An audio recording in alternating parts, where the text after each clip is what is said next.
സുകുമാരക്കുറുപ്പ് എന്ന് പറഞ്ഞു. ഇപ്പോഴും വീണ്ടും പത്രങ്ങളിലൊക്കെ സജീവമായി അദ്ദേഹത്തെ കണ്ടു, ആരൊക്കെയോ കേട്ടു, വീണ്ടും ഇൻവെസ്റ്റിഗേഷൻ കൊണ്ട് ആരംഭിക്കുന്നു എന്ന് പറയുന്നത്. ഇപ്പം കണ്ടു എന്നൊക്കെ പറയുന്ന കാര്യങ്ങൾ അത് ഇല്ലയെന്ന് നമ്മൾ തെളിയിക്കണം എന്നുണ്ടെങ്കിൽ അവർ പറയുന്ന കാര്യത്തിന് എതിരായിട്ട് നമുക്ക് എന്തെങ്കിലും കണ്ടുപിടിച്ചിട്ട് പറയാൻ പാടുള്ളൂ. അങ്ങനെ ഒരാൾക്ക് ഒളിച്ചു താമസിക്കാൻ പറ്റുമോ നമ്മുടെ ഒരു സൊസൈറ്റി? ഡിപ്പെൻസ് തന്നെ. മറ്റു പല സ്ഥലങ്ങളിൽ വെച്ച് കണ്ടായിട്ട് 12 പേര് പറഞ്ഞിരിക്കുന്നത്. ഈ 12 പേര് പറഞ്ഞിരിക്കുന്നതുകൊണ്ട് വിജയിച്ചിരിപ്പുണ്ട്. തമിഴ്നാട്ടിൽ വെച്ച് കണ്ടു എന്ന് പറഞ്ഞ ഒരു CD5 അവിടെ പോയി, അവിടെ ആളെ വിട്ടന്വേഷിച്ചു.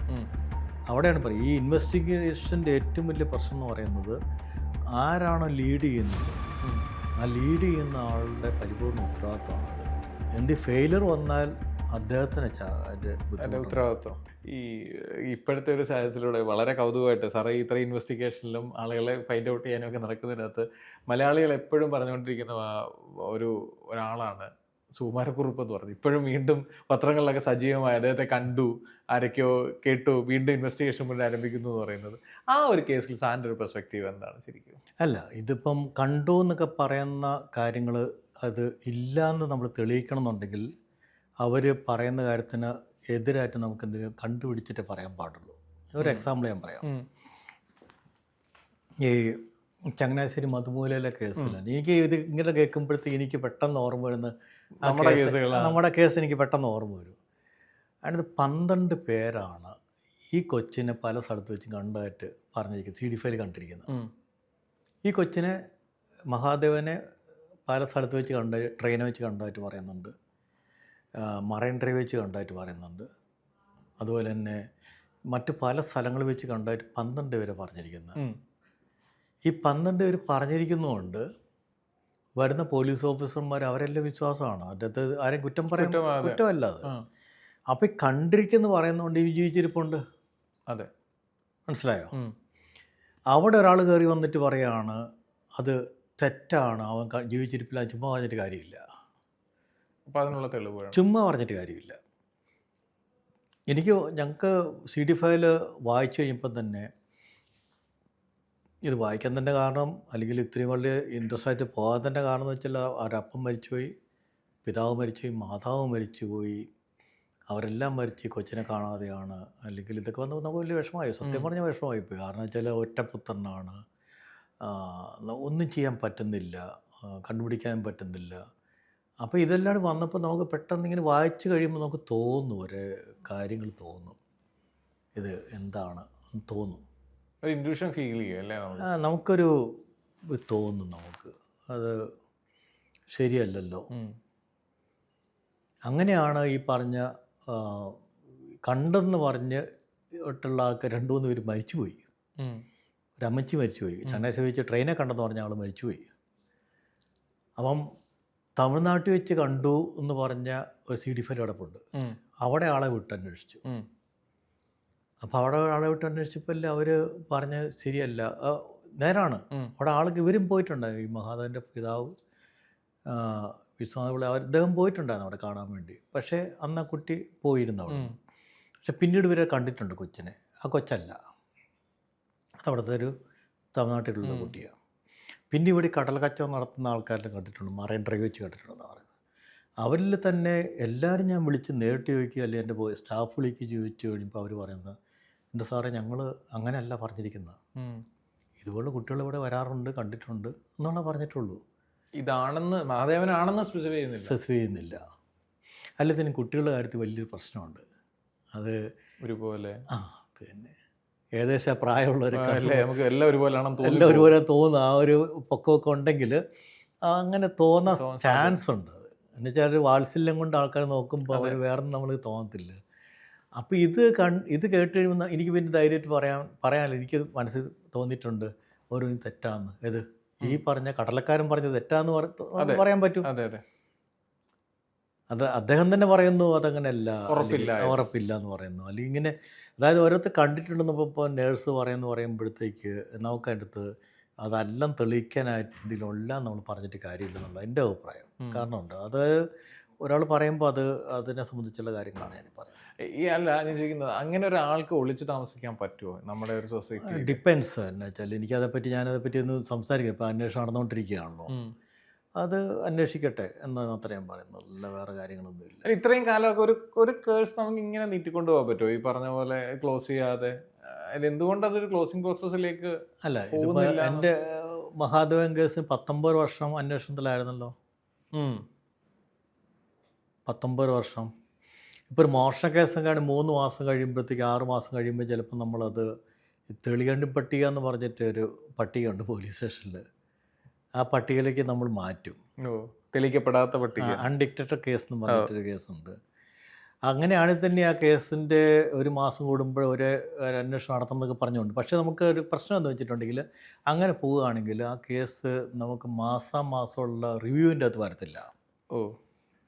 മറ്റേത് എന്തായി എന്നുള്ളത് റിപ്പോർട്ട് കൊടുക്കും, ചോദ്യം വരും. SP മീറ്റിങ്ങിനാണെങ്കിൽ 1 വർഷം മുമ്പുള്ള കേസാണ് ചർച്ച ചെയ്യും. അങ്ങനെയൊക്കെ വരും. അതിന് ഇപ്പോൾ എന്താണ് അതിൻ്റെ കറണ്ട് സിറ്റുവേഷൻ എന്നുള്ളത് റിപ്പോർട്ട് കൊടുക്കേണ്ടി വരും. റിപ്പോർട്ട് കൊടുക്കുക, അല്ലെങ്കിൽ നമ്മൾ CD ഫയൽ അത് ചർച്ച ചെയ്യും. നമ്മൾ പെൻഡിങ് ഇൻവെസ്റ്റിഗേഷൻ എന്ന് പറയുമ്പോഴത്തേക്ക് ഈ സാർ നമ്മൾ ഇപ്പോൾ ലോക്കൽ ഇൻവെസ്റ്റിഗേഷൻ നടക്കുന്ന സമയത്ത് ഇപ്പോൾ സിനിമയിലൊക്കെ കാണുമ്പോൾ ഒരു നായകൻ കേസ് അന്വേഷിച്ച് മുന്നോട്ട് അങ്ങ് പോവുകയാണ്. അയാൾക്ക് ഒരു വിഷയമില്ല, അവിടെ നടക്കുന്ന സ്റ്റേഷനുമായി ബന്ധപ്പെട്ട് മറ്റൊരു കാര്യം, എല്ലാവരും ആ ഇതിൻ്റെ പിറകിൽ മാത്രമായിരിക്കും. പക്ഷേ ലോക്കൽ പോലീസ് SI എന്ന് സംബന്ധിച്ചോളം അദ്ദേഹത്തെ സംബന്ധിച്ചോളം 1000 കാര്യങ്ങളായിരിക്കും അതിന് ചുറ്റും വരികയും ചിന്തിക്കുകയും പ്രവർത്തിക്കുകയും ചെയ്യുന്നത്. അപ്പോൾ ഇങ്ങനെ ഒരു കേസ് വരുമ്പോൾ ഇവരുടെ ഒരു ജോലിയുടെ പാറ്റേൺ എങ്ങനെയായിരിക്കും? പാറ്റേൺ പലതരത്തിലുള്ള പാറ്റേൺ അല്ലേ. ഇപ്പം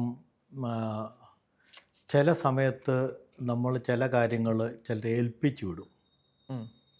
അത് ഏൽപ്പിച്ചു വിടുന്ന പറഞ്ഞാൽ അവരുടെ എല്ലാ പോലീസ് സ്റ്റേഷനിലെ അല്ലെങ്കിൽ കേസിൻ്റെ മുഴുവൻ സംഭവങ്ങൾ അന്വേഷിക്കണം നിർബന്ധമില്ല. അത് ചില പർട്ടിക്കുലർ സംഭവങ്ങൾ അന്വേഷിക്കാൻ വേണ്ടി നമ്മൾ വിടും.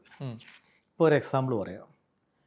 ഇപ്പം തെന്മല കേസ് തന്നെ. ഇപ്പം ഞാൻ ഇപ്പോൾ 2 പേരെ കണ്ടു ചോദിച്ചപ്പോൾ അവർ പറയും, ഞങ്ങൾ അന്ന് ഇവിടെ പോയിരുന്നു, ഒരു സ്ഥലത്ത് പോയിരുന്നു, ദേവളത്ത് പോയിരുന്നു, ഒരു മീറ്റിംഗ് ഉണ്ടായിരുന്നു, അവിടെ ഞങ്ങൾ അറ്റൻഡ് ചെയ്തിരുന്നു. അപ്പോൾ അറ്റൻഡ് ചെയ്യുമ്പോൾ ഒരു അറ്റൻഡൻസ് അവിടെ കാണുമെന്നില്ല, അല്ലെങ്കിൽ അവിടെ വേറെ ആളെ കണ്ടിരുന്നോ എന്നൊക്കെ ഉള്ള ചോദ്യങ്ങൾ വരും. അപ്പോൾ ഇവിടെ എത്തിയിട്ടുണ്ടോ ഇല്ലയോ എന്നുള്ളത് നമുക്ക് വേറെ ആളെ പറഞ്ഞു വിട്ടാലും അറിയാൻ പറ്റും. അങ്ങനെയുള്ള കാര്യങ്ങളെല്ലാം കൂടെ നമ്മൾ അറേഞ്ച് ചെയ്ത് കുറച്ച് പേര് പറഞ്ഞയക്കും. അതിൻ്റെ നേരിട്ട് ഓഫീസർമാർ പോകണം നിർബന്ധമില്ല. അവിടെയാണ് പറയും, ഈ ഇൻവെസ്റ്റിഗേഷൻ്റെ ഏറ്റവും വലിയ പ്രശ്നം എന്ന് പറയുന്നത് ആരാണോ ലീഡ് ചെയ്യുന്നത്, ആ ലീഡ് ചെയ്യുന്ന ആളുടെ പരിപൂർണ്ണ ഉത്തരവാദിത്വമാണത്. ഫെയിലർ വന്നാൽ അദ്ദേഹത്തിന് അതിൻ്റെ ഉത്തരവാദിത്വം. ഇന്ന് ഒരു വിജയം വന്നാൽ ടീമിൻ്റെ 100 ആൾക്കാരുണ്ട്, എല്ലാവരും അവകാശികളാവും. കേരളത്തിൽ മൊത്തം അങ്ങനെയാണ്, എല്ലാ ടീമിലും അങ്ങനെ തന്നെയാണ്. അങ്ങനെയാണ്. അപ്പം നമ്മൾ കൃത്യമായി നോക്കി വിട്ടില്ല എന്നുണ്ടെങ്കിൽ അത് ബുദ്ധിമുട്ടാവും. ആളെ അസൈൻ ചെയ്യുന്ന രീതിയും അല്ലെങ്കിൽ അസൈൻ ചെയ്യുന്നത് അവരെ പോക്ക് ഇതൊക്കെ. ഈ വണ്ടിപ്പെരിയാർ ഇരട്ടക്കൊലപാതക കേസ്, അതും സാറിന് ഈ പറഞ്ഞ പോലെ ശ്രദ്ധേയമായൊരു കേസായിരുന്നു. അന്നത്തെ ഒരു ഇരട്ടക്കൊലപാതകം എന്നുള്ളത് ആ സാറിന് ഓർമ്മയുണ്ടോ ആ കഥ? അതുണ്ട്. അത് ആ കേസിൽ നേരത്തെ അവിടെ മറ്റൊരു സ്ത്രീയെ, അതായത് അവിടെ ഇരുന്ന ഓഫീസർ, ഇതിപ്പോൾ DYSP ആണ്, വിജയകുമാർ എന്ന് പറയും, കൊട്ടാക്കര DYSP ആയിരുന്നു. ഇപ്പോൾ എവിടെയാണെന്ന് എനിക്കറിയത്തില്ല. അത് വളരെ മിടുക്കനായൊരു SI ആയിരുന്നു അന്ന് വണ്ടിപ്പെരിയാറിലെ. ജയകുമാർ എന്ന് പറഞ്ഞിട്ട് ഒരു CA ആയിരുന്നു, വണ്ടിപ്പെരിയാർ CA ആയിട്ടിരുന്ന. അത് വിജിലൻസിലെ SP ആയിരുന്നു. അപ്പോൾ എനിക്കറിയത്തില്ല ഇപ്പോൾ എവിടെയാണെന്ന് എനിക്കറിയത്തില്ല. അതായത് IPS കിട്ടിയ വ്യക്തി. വളരെ നല്ല 2 ഓഫീസർമാരാണ്, നല്ല രണ്ട് ഓഫീസർമാരാണ് അവർ. അപ്പോൾ അതിൽ വിജയകുമാറാണ് വിളിച്ച് പറഞ്ഞത്, സാറിങ്ങനെ വണ്ടിപ്പെരിയാർ ഒരു സംഭവം ഉണ്ടായിട്ടുണ്ട് അന്ന് പറഞ്ഞ് വിളിച്ച് പറയുമ്പോഴത്തേക്ക് ഞങ്ങളവിടെ ചെല്ലുമ്പം ആദ്യത്തെ ആഴ്ചയിലെ കാര്യം ഞാൻ പറഞ്ഞത്, ഈ കേസ് മുമ്പുള്ള സംഭവം അറിയുന്നത്. അപ്പം അത് ഈ പറഞ്ഞ വണ്ടിപ്പെരിയാർ നേരെ റൈറ്റിലേക്ക് പോകുമ്പം ഗവിയിലേക്ക് പോകുന്ന വഴിക്ക് ഒരു തേയില എസ്റ്റേറ്റ് ഉണ്ട്. എസ്റ്റേറ്റ് ഉണ്ട്. എസ്റ്റേറ്റിൻ്റെ വെയിറ്റ് എടുക്കുന്ന ഒരു ഷെഡുണ്ട്. അവിടെ ലേഡി മരിച്ചു കിടക്കുന്നത്. അവരെ കാലിൻ്റെ ഇവിടെ വരെ ഡ്രസ്സ് മാറി കിടക്കുന്നു. അപ്പം അത് കണ്ടപ്പോഴത്തേക്ക് ഞങ്ങൾക്ക് വല്ലാതായിപ്പോയി. അല്ലെങ്കിൽ മെഡിക്കലിൽ കൊണ്ട് അതും ഈ പറഞ്ഞ ഒരു റേപ്പ് വിത്ത് മർഡറാണ്. അത് വല്ലാതെ അങ്ങോട്ട് ഒരു വല്ലാത്തൊരു സംഭവമായിപ്പോയി. അങ്ങനെ ഒരു സ്ഥലത്ത് വണ്ടിപ്പെരിയാർ പോലെ സ്ഥലത്ത് ഒരു കാരണവശാലും തൊട്ട് ചാൻസ് ഇല്ല. പക്ഷെ അവിടുത്തെ ആൾക്കാരെല്ലാം വളരെ നല്ല ആൾക്കാർ. അങ്ങനത്തെ ഒരു സംഭവം അവിടെ ഉണ്ടാകാൻ സാഹചര്യമില്ല. പ്രത്യേകിച്ച് ആ ഭാഗം എന്ന് പറയുന്നത് അവിടുത്തെ ഒരു പബ്ലിക്കായിട്ടുള്ള ആൾക്കാരൊന്നും അധികം വരുന്ന സ്ഥലമല്ല. അവിടെ തന്നെയുള്ള പ്രത്യേകിച്ച് തമിഴ് വംശജ ധാരാളം ഉണ്ടാകുന്ന സ്ഥലമാണ്.